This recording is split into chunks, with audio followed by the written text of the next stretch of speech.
Thanks, Jenny. So Jenny knows this because I say this to her all the time. The only reason why I ever started coding and with littles is because I saw her doing it. So she was my inspiration. I saw her in action and it was amazing. And I am forever grateful to her for that. So welcome. Thank you. And I'm Tracy Mercier. I am currently the product engagement manager at Novel Effect. So all that fun stuff that goes into the Novel Effect app has my little fingerprint all over it. I am also a current council member, and I was a library media specialist for grades pre-K through 6. In 2 different schools. I worked in CREC, where I happened to see Jenny in action the first time, and really inspired me to begin coding really with the little guys. And I'm excited to share some of those things that I've developed over the years and you have used with them. And before I was a library media specialist, I was a classroom teacher. I taught grades 2 through 5. Lucky me, I was almost in a different grade every single year. So I don't think I ever had 2 years in a row where I was in the same grade. I was either going up or down. And then I also was a consultant for Responsive Classroom and an adjunct professor at the University of St. Joe's. At the time, I taught a couple of classes around integrating technology with literacy. So super excited. All the photos that I have in here are actual photos of things that I've done with kids. So if if you want any info, please feel free to ask, or more information about what you're seeing, please feel free to ask. So tonight I'm just going to chat a little bit about why teaching little guys to code is so important, some things to keep in mind when teaching them to code. And then I have some fun coding ideas that I'm going to share throughout, as well as some Q&A at the end. And I'm happy to help you debug any things like stumbling blocks that you think might arise with your little ones. Let's see. So Jack Dorsey, the original Twitter co-founder, who is now also behind Blue Sky, and really learned how to, it's 2 women behind it, but he is on the board there.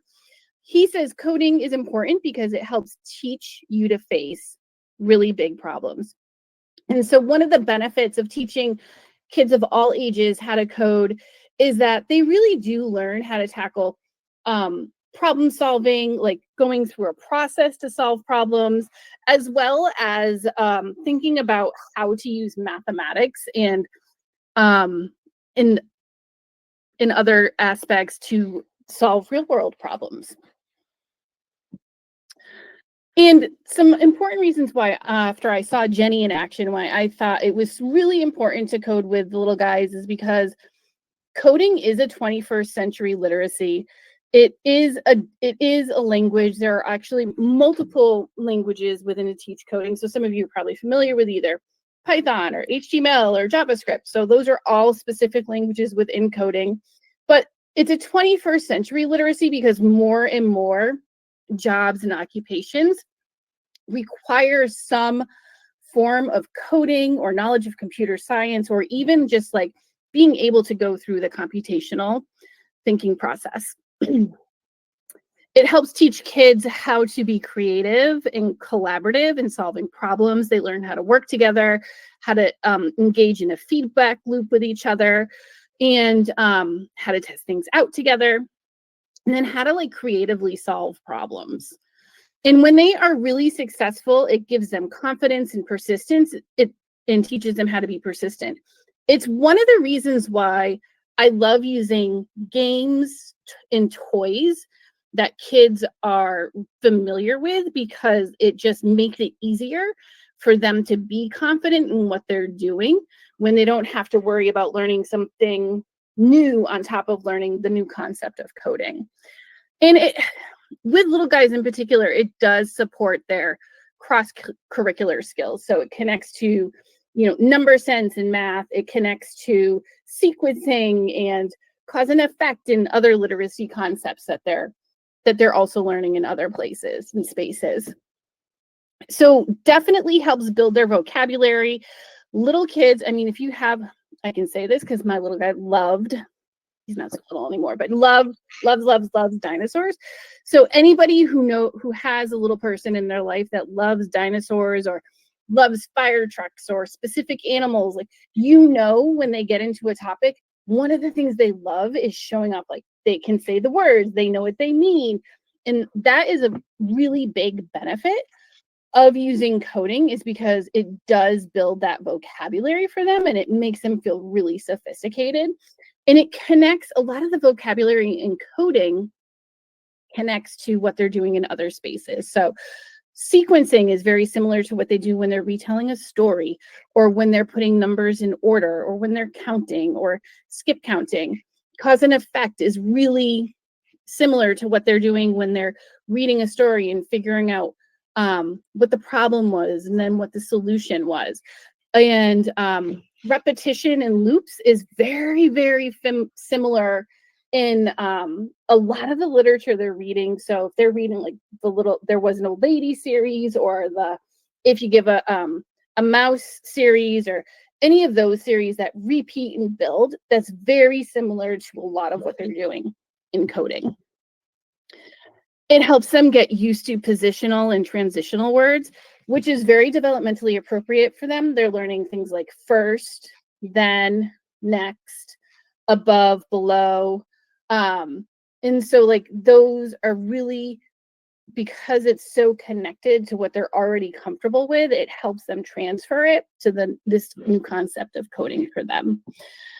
And it allows them to use manipulatives and to move things around and move symbols around. Like if you think about block coding in particular, they're moving arrows and they're moving those kinds of symbols around. And so like they're using some thinking, some abstract thinking and reasoning to figure out how to make an object or a character or a robot move doing that.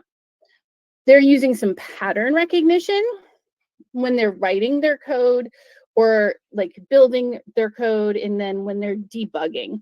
So that's also very similar to what they might be doing in math with geometric shapes, or with what they're noticing with number sense and sequencing, or how stories even tend to go. So like those are all things that have patterns that they can use and apply to coding as well. And then as well as like the repeating reasoning, like with variables. So variables are things like color can change, size can change. And then loops, like what are the things that might repeat? This is also a really big connection to a lot of current contemporary music, as well as like nursery rhymes that we use with young children. They all have loops or repeat within the song. And so that's a really easy connection for them to make to coding as well. And then they're also learning how to be precise in what they're doing, precision and persistence, and checking their work, which is a really important part of the computational thinking process, and having them debug their code when they look for errors and then try to fix and correct them. So some things to consider when coding with little guys is what is going on with them developmentally. So these are some of the big developmental characteristics for kids that are from age 2 to about 5 to 7. And, the younger ones are starting to develop their communication skills. So you're going to really take that into consideration when you're figuring out like which games are going to be best for them, as well as like if you're going to use technology or robotics, like which of those are going to be the best fit for them. They're beginning to understand like simple concepts and, things like even something like lining up is a routine, a procedure that takes multiple steps to put together so that it becomes a repetitive thing. They really enjoy playing together and talking with each other. That doesn't mean like sharing is easy, but they do enjoy like playing with others. So this just makes it a natural fit to include play in games when coding with them. They can also pre-K students, like as the year goes on and depending on what age they're in, because I worked with one group at one school where it was a mixed age group. So I had kids as young as 2, and then I had kids as old as 5. So as they get older, they can sit and attend and focus for longer periods of time. So this is really great. So especially around this time of year when Hour of Code happens, because they're able to sit with a task or an activity that might take them a little bit longer than they're probably accustomed to, because they're building up that attention stamina. And they really do enjoy to repeat things. They learn through repetition, which we all know that from them, with the importance of nursery rhymes and repeating routines and keeping routines as consistent as possible. And so as much as we can repeat what we're doing with them, even when we're teaching coding, that really helps solidify a lot of the concepts for them. And one of the things that I love about coding with little guys is that they are such risk takers and they love to try new things. They are less likely to be worried about breaking something and more worried to figure out how something works and how to get something to work. The other thing, though, related to that I also love about them is that they're willing to try something new that they might not be interested in to see if it works. And they can so quickly figure out like, yep, nope, this activity is not for me. I'm going to go on to something else. So some things I like to keep in mind when teaching little guys to code is like to keep directions clear, keep them simple. Like the less you can say, the better it is, and the more they can take in. So when I have stations set up for them and they can go choose their station, and after they understand what each station is, my clear and simple direction will be, you're going, after choosing a station, you're going to stay there, finish an activity, and then you can go on to another activity. So they understand like they have to finish one thing before they can move on to the next. It keeps it really clear and simple for them. They love hands-on learning. And this is one of the reasons why I love using things like I use Mega Blocks, but the big Duplos, or to get them to build, to help learn coding concepts, and using that to help them recognize patterns in building, or even just like helping them do some deconstruction, like looking at a picture and see if they can reverse engineer how it was built, because that is a big part of coding too, is like how can you reverse engineer something and see if they can rebuild something from a picture. I love using like other toys that they're very familiar with, like an Osmo, to see if they can build the shapes that are being shown, or even one of their favorites is the design and drill, where they can drill in the little like screws, and they can use little different material or different tools to build that in, and seeing how they can do a one-to-one correspondence to follow what's on the picture. I love doing things like that in particular, where they have a photo and they have to match it exactly, because it helps them understand that coding is the ability to follow a command. And so what they're understanding is that a programmer writes the code and then the computer is following the code as it's written. And it helps them understand, like, the clearer the code is written, the more precise it is, the easier it is for the computer to follow it. And so like those kinds of games are those kinds of toys are a lot of fun for them to use. And then I love using exploration and play. So I'll do games with them where they'll get up and move, or like I would use the round carpet markers and set them up as a grid and have them roll like a cube with a color on it. And then they would move to the color marker that, thank you, Jenny, that had that color. And so again, that's teaching them that concept of coding. And then as they would progress, they would have multiple cubes. And so then they would have to roll the cube. And then if they had a red color, green color, yellow color, they'd have to go to red square, green square, yellow square first. So they're learning that concept of sequencing and being able to follow a sequence. And then I have other activities that I love using with them where it takes no prep. And those are some games like Jenny and I were talking about, one that we love and that her kids love and my kids love, which is called Land, Sea, Air. And I'll talk to you about that in a little bit. But getting them up and moving so they understand like how to follow code, what a command is, as well as using other games where they're learning what a variable is, or learning what a conditional set of code is. Like they love being able to move around and play in that way too. I like to, because they're young, have multiple stations available for them. So they have lots of options to choose from. And it allows them to choose, it allows them to learn like what they're most comfortable with, what they're interested in, and then making sure like the activities are long enough to hold their attention, but short enough where they don't get bored. Because otherwise little guys will just move on and like become disinterested, and it becomes such a behavior issue. And I try to avoid that as much as possible.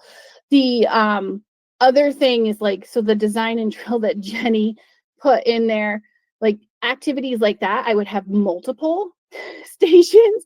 So I would probably have 2 tables. Yeah, I would have, because I had 2 sets. I had 2 tables. And then so like more kids could be there using it. And that just really helps with the high demand of activities like that. And keeping transitions as like quick and easy as possible. So depending on what I was doing, for the most part, I didn't require the kids to go to all the stations. So they just knew like, okay, as soon as I'm done with this, I can either stay here and do some more, or I can go choose a different activity. And they would just know they would need to clean up and then move on to the next one. And if it was a transition where I wanted them to go from one station to the next, I would just very clearly say, stop, clean up. I would give them a moment to clean up, and then I would tell them to line up at their station, and then we would rotate from one table to the next. And then I talked a little bit about incorporating some physical activity. And, some things to keep in mind is just like the routines and procedures that you already have in place, like making sure that they're hearing the directions and listening to them. It's a really key point in keeping them clear and simple. The power in letting little kids choose where they go is huge. So one of the mistakes that I made when I first started coding with little kids, and I don't know how I did this because I was a very choice-based teacher with older kids, and I always let my students choose what they wanted to do. But for some reason, I was under the misperception that pre-K and kindergarten couldn't have choice, and they just had to always go to every station. I have no idea where I thought that. But I worked with some really amazing pre-K teachers, and they were like, you don't do this with the older kids. Like the little guys need this kind of choice just as much, and they need the ability to fluidly move from one station to the next just to help keep them engaged. So when they have more choice in what they're doing, they are more likely to stay there and finish the task. And then I think it's super important to use toys that they're familiar with, but obviously budgeting can be a concern. And then technology to learn is also helpful as well. One of my A couple of my favorites, if you can get this into your budget or borrow them from like another school or somebody, are like the Code and Go mouse are really good for little guys because it's clear with the arrows and they're color coded, which is amazing. And it can really get them started with some simple things. On the tablets, I loved Code Monkey Jr. And they love that little monkey, especially after he gets the banana and like shakes his hiney after getting the banana. And it was just so cute because they would do the same thing when they would program the monkey. And it starts with like very simple directional coding, which is perfect for them. And just making sure they understand like how to move safely. So this can be an issue because one of the activities, like with the carpet circles that I would use, or even I had a game where I had different shapes on them where they would move to that shape, or I had coding cards where they would create a sequence with the cards and then they would have to make the motion to follow the sequence. And it would be things like tap your head, jump, twirl. And so just helping them understand like they need to move safely in order to like really get the most out of it and so everybody could have fun. All right, now for some more like specific fun coding ideas. I love getting kids up and moving. I love using songs, getting them to dance, and I even use energizers. So like Lancy Air is an energizer that I would use. That's a great one where they just take like a marker out of like, I would have markers at the table and they would just take a marker, put it on the ground in front of their feet. When they're behind the marker, land. When they step over it, they're in the sea. And when they jump, they're in the air. And that's a really fun one for them to do, just to learn like coding is commands. I'm going to be your programmer. You're going to be my computer. Listen for when I say land, sea, or air, and then you're going to move to the spot where I say. And they love it. And as they get better with that, I switch it up so it becomes more like a conditional game. And so I would usually have the paraprofessional I had with me would also shout commands, but the key was they could only do what I said, not what she said, or vice versa. Like, so they had to listen really carefully. And at the same time, the condition they're listening for is when I hear Miss Solomon say the command, then I move. And so that was a really, really cool and fun thing to do with them. Love using toys and games that they're familiar with. Like I was saying, the design and drill, the Duplos, I loved using with them. And then I had a few others that I don't know why, but I can't think of them right now. But other games would like, I would use shapes, colored shapes that were just printed out and laminated. And I would set it up almost like a Candyland game. And they would use that for either sequencing or just learning that coding is commands. And so like that was a lot of fun as well. And then optionally, I would use robots and tablets. This robot that you see in here is a Cubetto. I have a feeling I saw this in Jenny's. Yeah, same. Mm-hmm.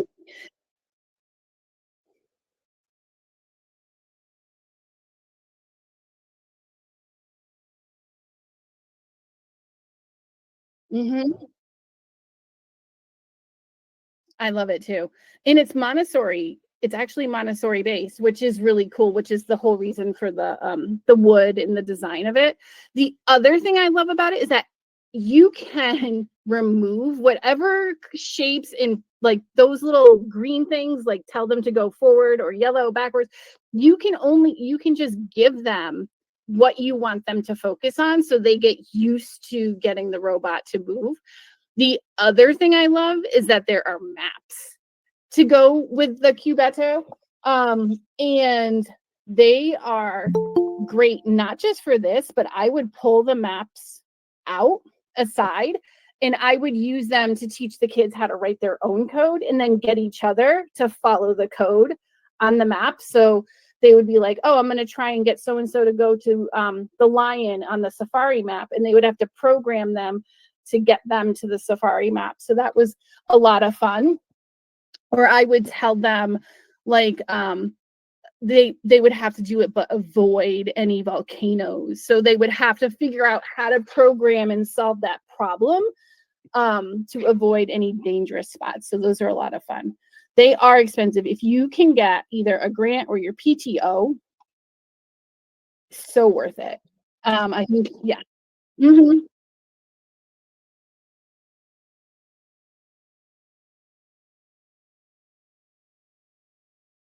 Yeah, I'm the same. And I feel that same way about the Code and Go mouse because it's also simple, it's easy for them to program. You can decide if you want to use the tiles or not, or it's like it's great.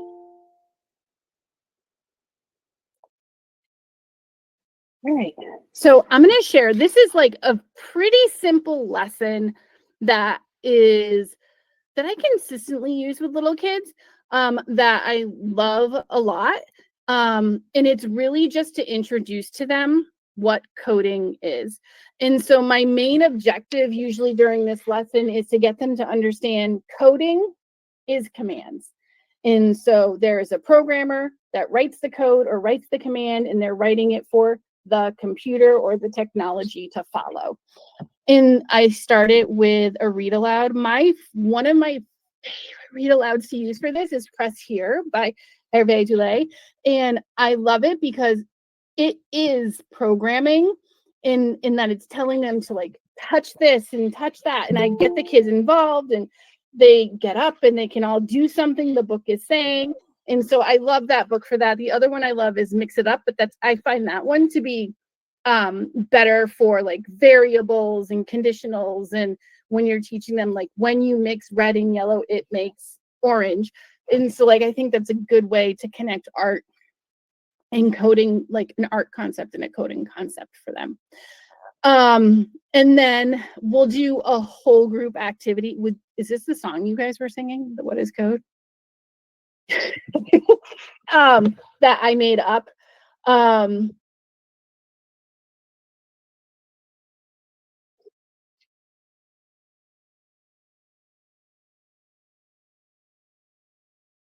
yeah, I love it. I don't remember the tune that I sing it to. I think I sing it to Row, Row, Row Your Boat, right? Yeah. And so it goes code, code, what is code? Coding is commands. And now I don't remember the next part because I don't have it in front of me. So like I use this symbol to what to do. Coding is my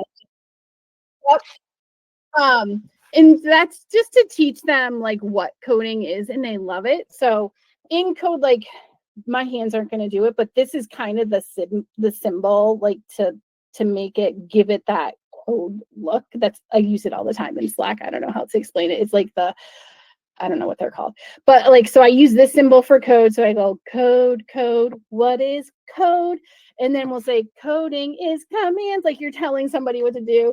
um Telling tech what to do. Coding is my jam. It's in the Jenny has a printable for you that I have all this stuff in. So it's in there. I promise you. um and so I'll do that song with them after the read aloud. And then one of my favorite activities, because it's so simple and it can be used very much in the same way the land, sea, air activity is used, is the stop and walk activity. And I know you guys all have your cameras off. So if you want to keep your cameras off and just like play along, that's a lot of fun. So in this activity, I'm the programmer, the kids are my computers, and I tell them I'm going to give them a command. When I say stop, they're going to stop. When I say walk, they're going to walk. So then I'll just be like, walk, stop, and then they have to stop. And then I'll do that after a while. And then as they get good with that, I'll say, okay, when I say stop, you stop. When I say walk, you walk. And then I'll add in, when I say jump, you jump. When I say dance, I want you to dance. And so we'll do a few rounds of that. And this activity is also in the materials that Jenny has available for you too. And so I'll be like, walk, jump, walk, dance. And then I like messing with them and I'll be like, dance, jump, dance, dance, dance. And then I'll tell them to stop and give them a little break. And so we'll do that. One of the, and then two more I add in is clap. So when they hear me clap, they clap. And then the other one is name with really little guys. This part is tricky.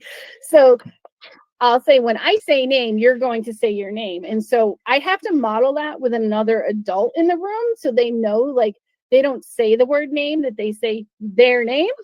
But it's so much fun because they just love shouting their name.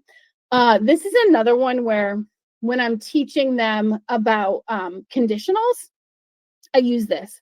So because they've already been playing this game so much, what I'll say to them is, when I say stop, you're going to walk. When I say walk, you're going to stop. And it's just so much fun, because the other thing I love about that game and using it in that way is that it's a really fun way to make mistakes. And it's a super fun way for them to, like, self-correct by what they see other people doing. And it just really sets them up for success to be okay and be comfortable making mistakes in their code and being able to find those mistakes. Yeah.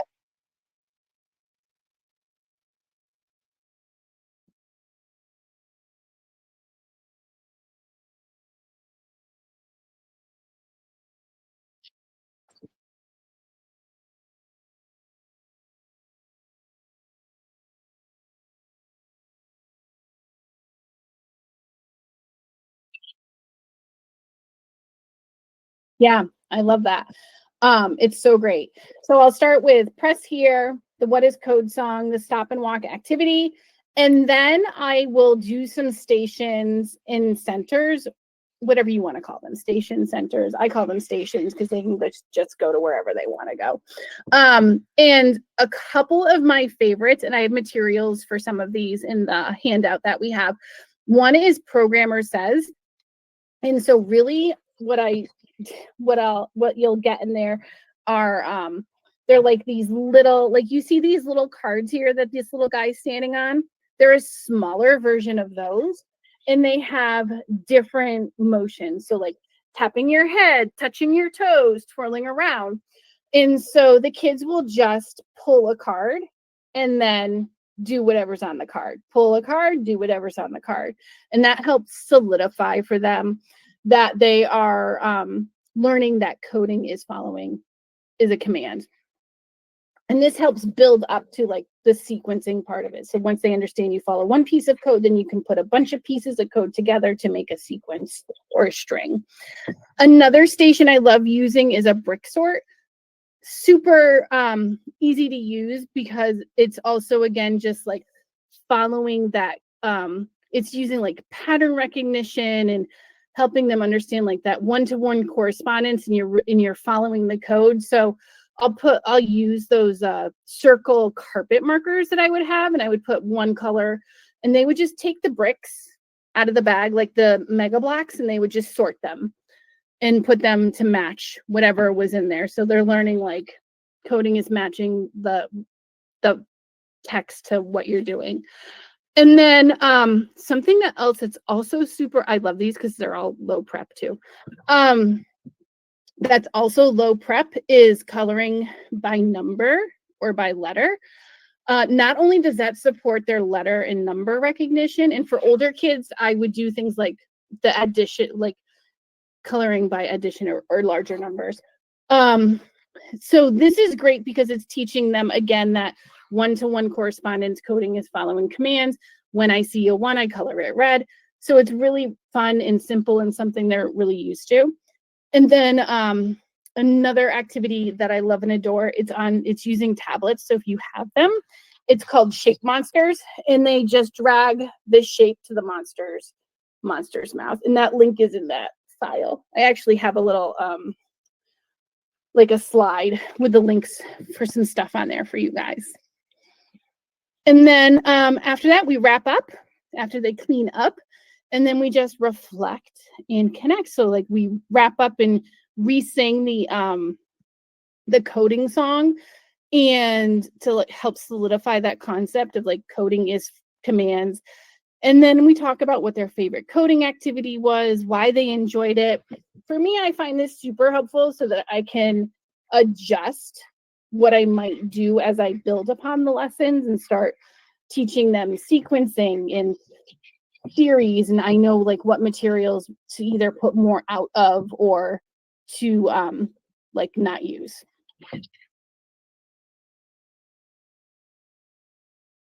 And then some other no to low prep ideas.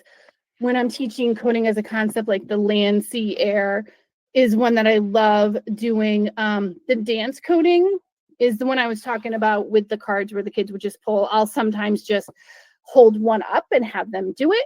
That's a lot. It's simple. It's fun. It doesn't take the most prep, like you prep at once and then by printing and laminating, and then you're good to go. When I'm teaching them how to write sequences and algorithms, one of my favorites is Mirror Me, where the kids sit face to face. You can also use this as coding as a concept too. So the kids face each other, and then one child will do a series of like motions and faces. They can't say anything, and the other child has to repeat that whole series of what they're doing. And so they could like smile, tug their ear, and then touch their nose, and the child has to mirror what they just saw. And so that's a lot of fun as well, and they love it, and lots of giggles.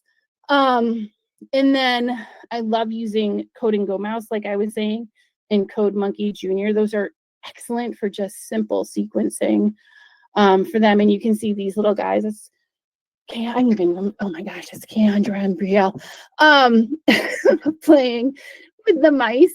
And you can, I don't know if you can see it so well, but it's got left, right, forward, backward, clears the code. It's and go. It's all good stuff.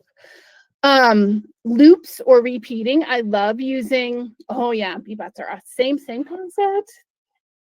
The only thing I don't like the Bebot app though, I don't know if you found this, Jenny, it's better for older kids. Yeah. The Penguin song, it's like, anyone familiar with the Penguin song? This is a good one to teach loops because it builds and repeats a lot like the old lady series if you give the mouse, right? If you give a mouse is more like cause and effect, but the old lady series just builds and builds and builds. So the penguin is like, I am a penguin, look at me, and then penguins are good. And then you like left wing, and they start moving their left wing, and then you repeat, penguin, look at me, and a penguin needed the left wing, right wing, and then they just like start flapping, and then they'll do right leg, left leg, and then they're like doing all of them at the same time, and it's just so cute. And then they'll turn around and waddle. It's adorable. I have those words in there also. And then I love using Scratch Junior because it's free. If you have a tablet, it's free. They love playing with it and just using loops to repeat and make it something go in a circle or like go up and down. Like they love making the little astronaut or the scuba diver go up and down. And inevitably, some 2-year-old always figures out how to put their little face inside, and they love that. So that's a lot of fun as well. And then when I'm teaching variables in debugging, oh my God, I love Mind Reader. This is a little bit easier for like later kindergartners and first graders to do. So Mind Reader is the kids stand back to back, and then the motions are strongman, pirate, hulu. And so they're back to back, and everybody's a strongman, pirate, hulu. On go, they have to turn around, and they before they turn around, they had to have decided which one they want to do, and they have to see if they read each other's mind. And so they're learning like it's a variable, it's a chance, it's something that's going to change every time to like whether or not you change your mind. I mean, you read each other's mind, and they love it, and it's a lot of fun. Another one I love doing is similar to what I was saying earlier with reversing land, sea, air, or reversing stop and walk is do what I say, not what I do. And so I'll say, touch your nose, but I'm doing this. And so they have to do what I say, but not what I do. So that teaches them conditionals, and then like things are going to change with variables, or they have to like also like debugging to figure out and listen carefully and look carefully to figure out what's going on. And then of course Scratch Junior has some really good variables, and if it's not going the way that they hoped, they have to figure it out and debug it. And I love that because they always have great tips for each other. And then these are some of my favorites.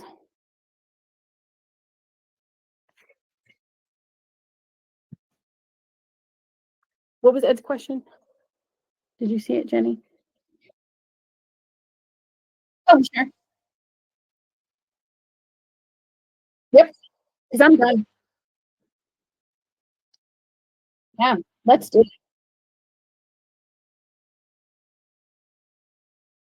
Mhm. So I've done this where I've had kids for 20 minutes, like in one school. I only had pre-K for 20 minutes. So I would do a quick read aloud at some point, and then I would do stations, and then I would just repeat the stations and build upon them. When I was working at CREC, I had kids for 45 minutes. No, 40 minutes. And that was plenty of time to do read aloud song or movement activity stations, and then I would do another read aloud song that was all related, and then we would check out books as well. So I actually would do coding with them for about a month, but I would go really deep with them. So I would start off really simple with the concept of what is coding, and then I would build on it and add in sequencing, and then I would add in conditionals. And then I would take a break. And then later in the year, with especially pre-K, I would come back to it again and I would build on what I was doing. So like they end up learning loops and debugging and sometimes variables as well. So anywhere from 1 to 2 months, just depending. But with kindergarten and first grade, I would just do one unit, or about 3 to 4 weeks, or about 4 weeks.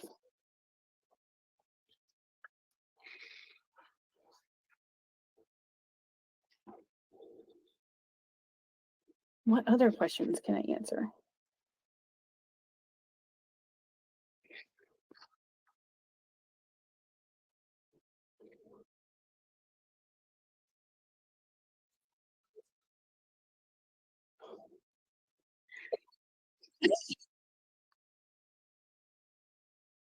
Yeah.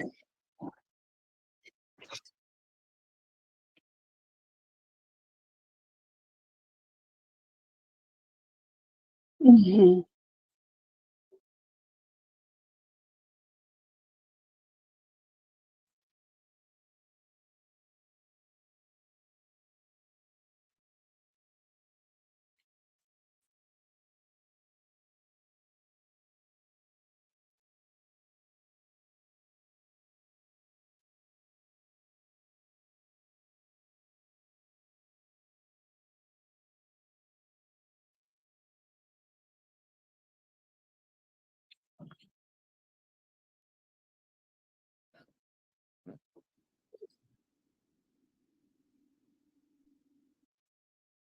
Oh, yeah, yeah.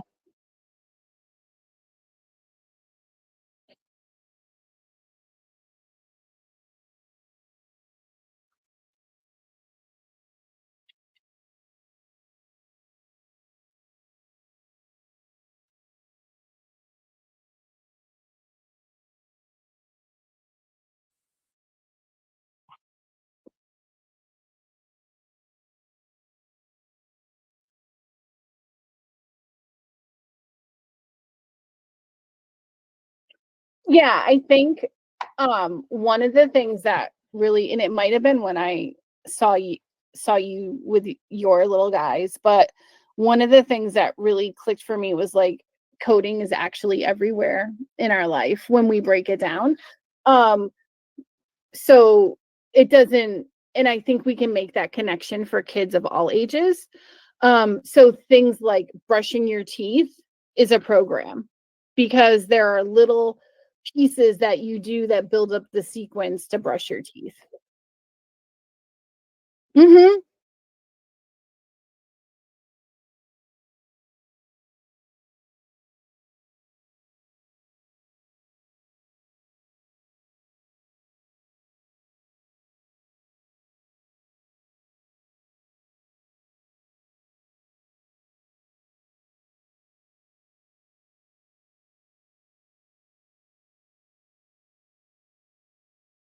It is. It is. Yeah. And I think it just when they see even just thinking about the computational thinking process, it's the same. We engage in the same process, whether we're reading, writing, the scientific method, the like it is the same process. It just has slightly different names based on like what we're doing at the same at that time, right?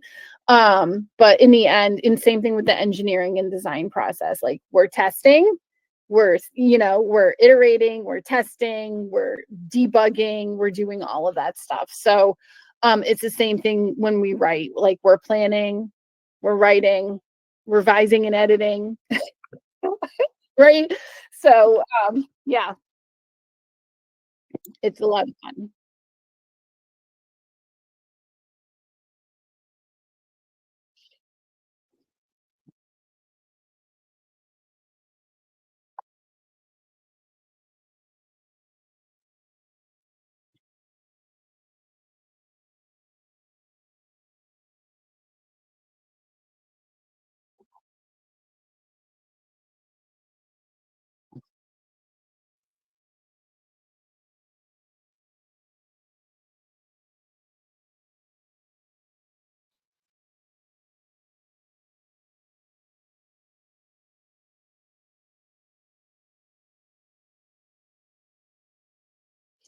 Those those are perfect. Yeah. Yep. Yeah. Mhm. Mhm, mhm. Yeah.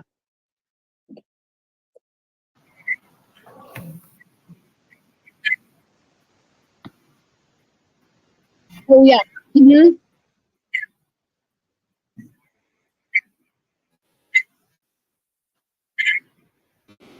Yeah.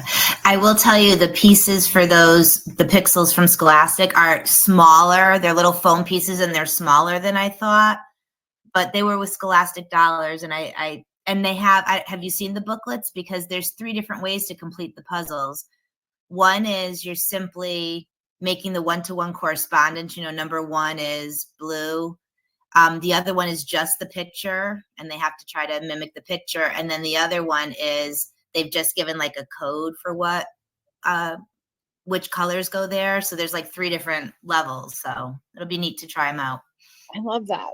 I actually, yeah, I saw those recently.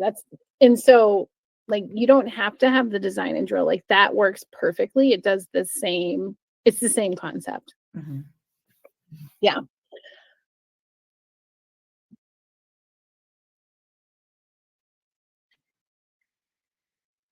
Padlet, maybe. I love having the links. Yeah.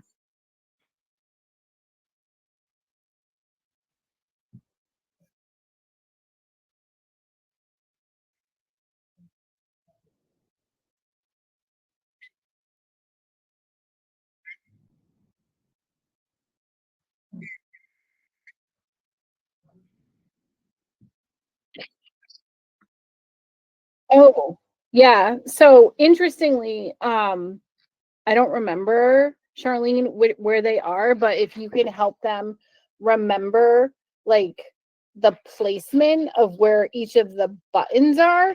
So like I know forward is always up at the top and backward, but yeah, so it's like forward is top, backward is bottom, and then left and then right. So as long as they can feel in that and have a general sense, and then go is in the middle. Yeah, we've been teaching her how to use the mouse, but now we're trying, and we showed her the grid because Mhm. we're all doing Hour of Code, and we're using BotLogic, we're doing Code.org.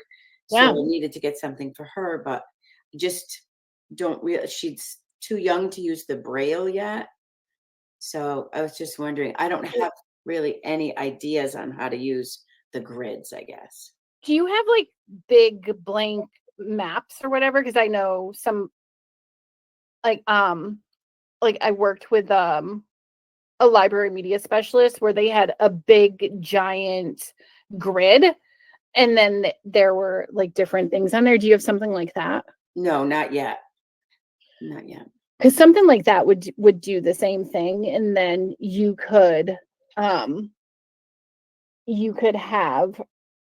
So this is what I would do with the Cubeto maps: is I would partner the kids up, and then they would use those, and one of them would write the code or give the code, and the other one would follow. And because those grids are so on those, they're big enough, like she would probably be able to like move pretty safely around on those, I feel like.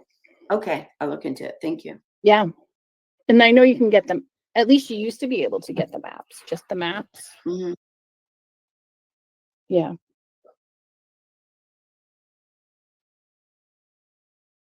Oh.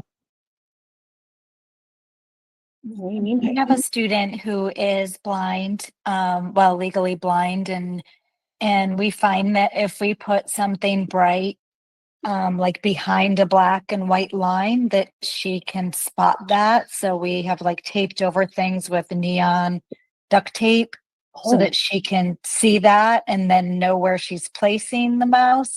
I'm thinking of the other Code and Go toys though. I just realized like I have the little narwhal that's Code and Go, and it has puzzle pieces that they put together, and they just have to connect the black line to the black line. So for her, if I did it in like a pink highlighter, she would be able to see it better than if it was just a black line on a white background. Great, thank you.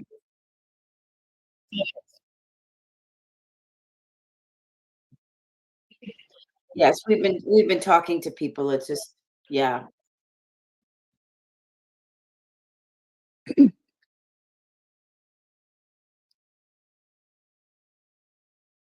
Mhm.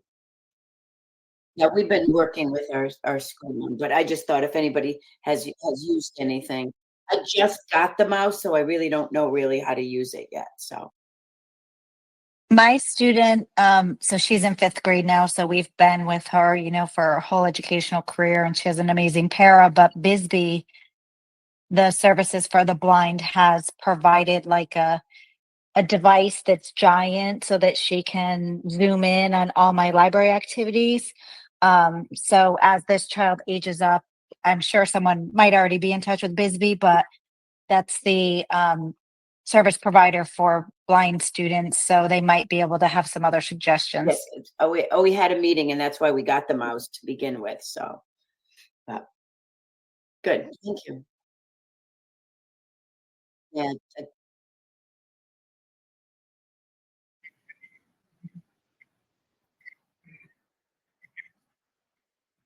Yeah. mm. And has anybody used BotLogic? I love BotLogic. We just had a contest. On the computer, right? Yeah. He's so cute. Oh, it's such good for pre-readers. It's awesome. It is. Yeah. Oh, you know what you just reminded me of, Charlene, is that so it's really hard for kids to learn their left from their right. Mm-hmm. And a lot of coding at this age requires it's directional coding, and so they have to be able to like say left or right. So one of the things that I would do the Cupid shuffle with them a lot, and to help them like move and learn like to the left, and like I would use hand motions so that they would know like we're going left and then right, and help them apply that when they were coding with things like that. One of the things we do, well, thank you. One of the things we do when they're using the B bots is we say be behind the bot, because when they're facing the bot, the directions are, mirrored to them. Mm-hmm. So be the bot, and then it helps you. Has anyone been lucky enough to get the indie robots that go over the colored mats? Mm-mm. Yeah, because when I was at some conference, they said that, and I know that Charlene said her student wasn't using Braille yet, but they said that they were going to be putting Braille on their mats. That's awesome. That is awesome. I added a gingerbread coating sheet because in the month of December we do. I'm talking on a conference call, babe. Sorry. I did a gingerbread coating jam board. I think I got the original PDF like on a, like one of those free coding sites, like Anne from Steam or something like that. And I turned it into a jam board, which is going away. So I have to figure out how to make it a fig jam. But I included what I did there because our kindergartners do a whole big gingerbread thing all the month of December. So just having them code how to get the gingerbread person to their house and jump over their enemy and eat the candy and stuff like that. And then they can just play that all the time. So I put it on Jamboard so I could demonstrate it on the computer, and then I put it in their Google Classroom for those kids that grabbed onto the technology piece of it. They could share it at home, but mostly they just like to play with it with the paper because they understood that.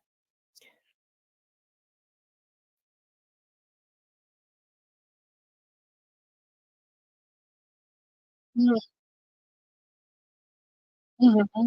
Mm-hmm.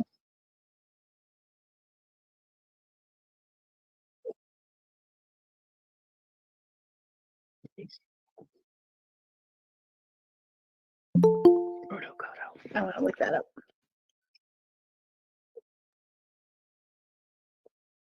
Oh, oh. Mm-hmm. You are awesome.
Oh my gosh. That Yes, I put the link for the PDF that's got a bunch of resources and it has 2 more links. And the last thing I just wanted to share. So in there, I have a bunch of different movement activities you can use, and it tells you what you can use them for, like which concept of coding you can use it for to teach. And I use almost all of those games all the way up to 6th grade. So I'm a really big proponent of play and moving, and so I believe like even our older kiddos need that. And especially like they actually taught me that because they would come in after I had kindergarten, like pre-K and kindergarten, they'd be like, "Well, why aren't we using this stuff?" And I was like, "Well, shoot, now I got to figure out how to get you guys doing what you need to do with this stuff."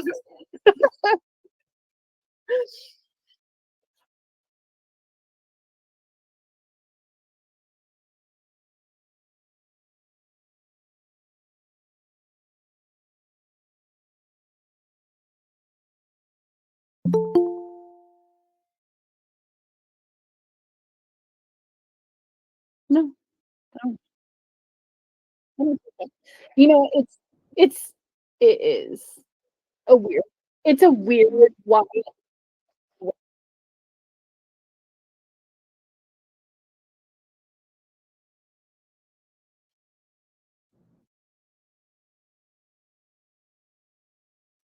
thing. Yeah.